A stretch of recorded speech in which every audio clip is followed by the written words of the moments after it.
Retirement funds, right. Not exactly the stuff of, thrillers.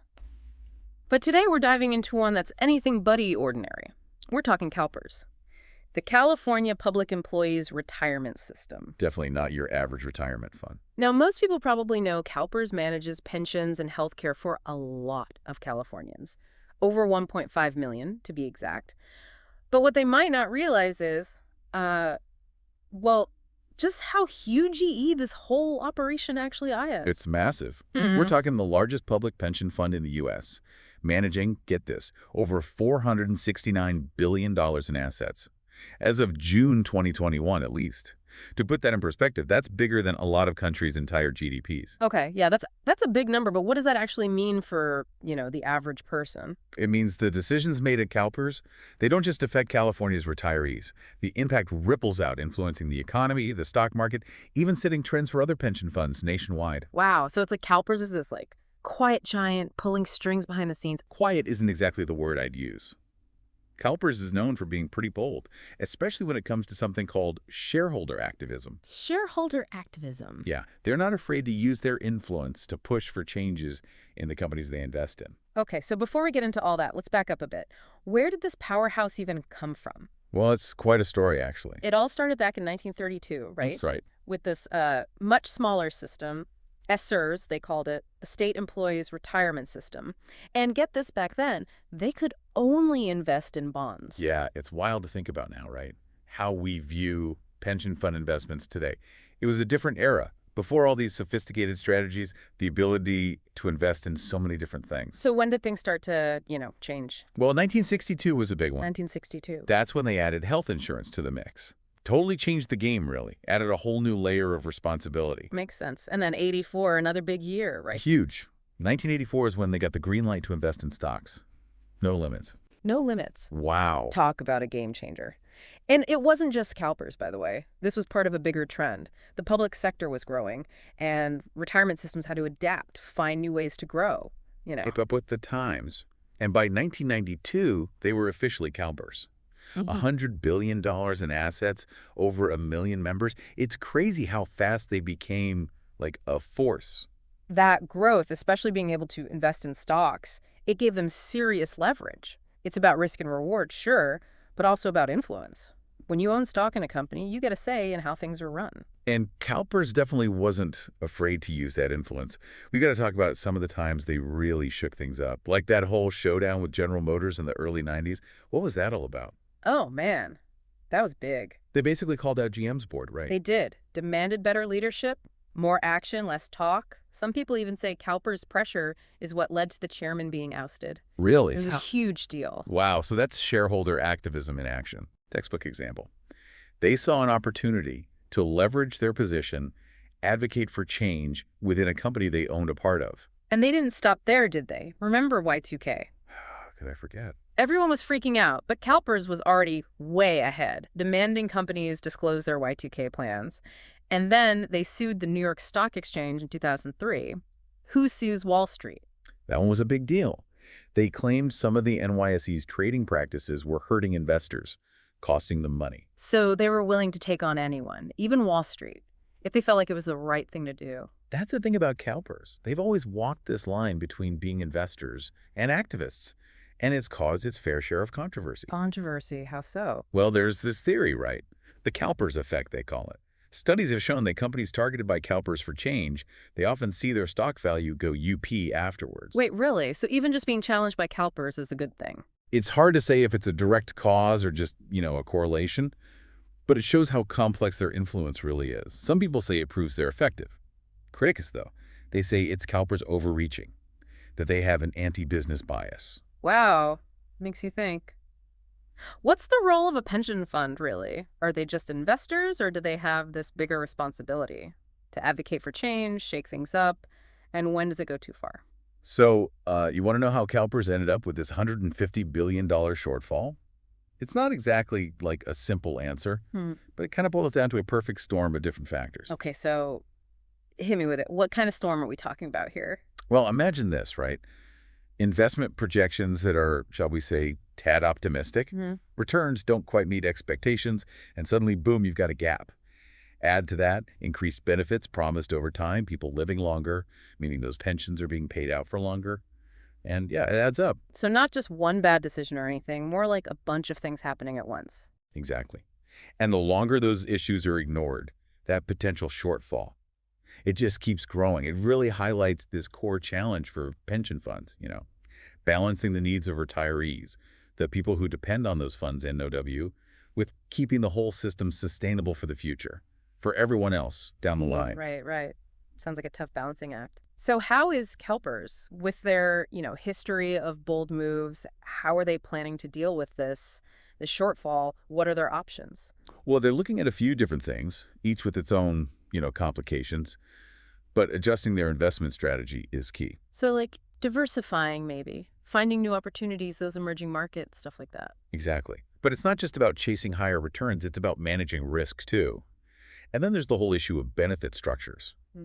especially for new employees. Wait, so you're saying they might actually reduce benefits Hmm. for people just starting out? Look, it's not about taking anything away from current retirees. Those are like legally binding promises. But moving forward, to be fair, to be responsible, adjustments might have to be made for new hires. I bet that's a touchy subject, especially in California, right? Yeah. With the unions being so strong. You can say that again. Benefit reform is always going to be met with resistance, to put it mildly. It needs to be handled carefully. Transparency is key. Open dialogue. Finding solutions that actually work for everybody involved. And I'm guessing this isn't something CalPERS can solve on their own, right? They need buy-in from. Exactly. This whole situation, it shows how interconnected everything is. CalPERS, the state government, the people of California, they need to work together. Everyone needs to be on the same page about these challenges if they're going to find solutions that actually last. So it goes way beyond just balancing the books. It's about the future, really. For millions of Californians, making sure those retirements are secure while at the same time making sure the state is financially healthy. That's it exactly. And while this whole CalPERS thing might seem like a California-only problem, it holds valuable lessons for, honestly, everyone. What do you mean? How so? Well, for starters, it highlights just how important transparency is. Accountability, too, when you're managing public funds, especially when those funds impact so many lives. Trust is everything. And when that trust erodes, it can have huge, long-lasting consequences. Right, it really hits home that these aren't just like abstract financial things. They affect real people in the real world. Absolutely. Yeah. CalPERS is a perfect example. It shows how even with the best intentions, systems can run into trouble when things change. Economic downturns, people living longer, even the way we invest changes over time. Yeah.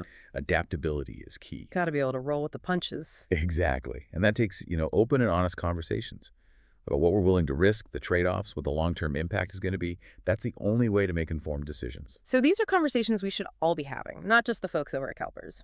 100%. And that's why this whole CalPERS journey, the good and the bad, it matters to everyone. Because deep down, it's about the promises we make to each other as a society. Yeah. And our shared responsibility to make good on those promises. It's a story that's still being written, for sure. Oh, absolutely. It's ongoing. And speaking of stories, there's another side to CalPERS that I think might surprise people. Something that really speaks to their commitment to their employees. You mean like their employee recognition program? Yeah.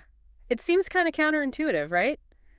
This organization, often seen as this like giant financial machine, but they've got this surprisingly human side. It's really interesting. They get it. They understand that a positive work environment, even in a high-pressure field like theirs, it matters. So, tell me more about this program. Is it just like casual Fridays and free snacks? Oh, it's more than that. It's a whole thing. They've got this system called, get this, You Are the Rock. It's all about those little gestures of appreciation. Like they pass around a literal rock to acknowledge good work. I like that. Simple but effective. Right. And they have awards too, quarterly and annually. Trophies, cash prizes, the whole 9 yards. But it's bigger than that. Yeah? They really encourage managers to give regular feedback, recognize good work consistently. So it's about building that appreciation into the culture. It's not just some once-a-year thing. Exactly. And it seems to be working too.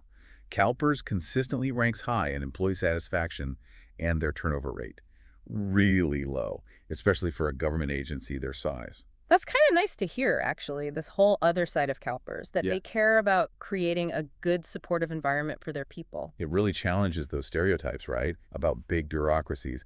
It shows that even with all the financial stuff, recognizing and valuing your employees, it makes a difference. Okay, so we've covered a lot. CalPERS beginnings, how they became such a major force, the huge challenges they're facing now. It's been quite a deep dive. And we're not even close to done. True. But before we wrap things up, let's bring it back around to the folks listening.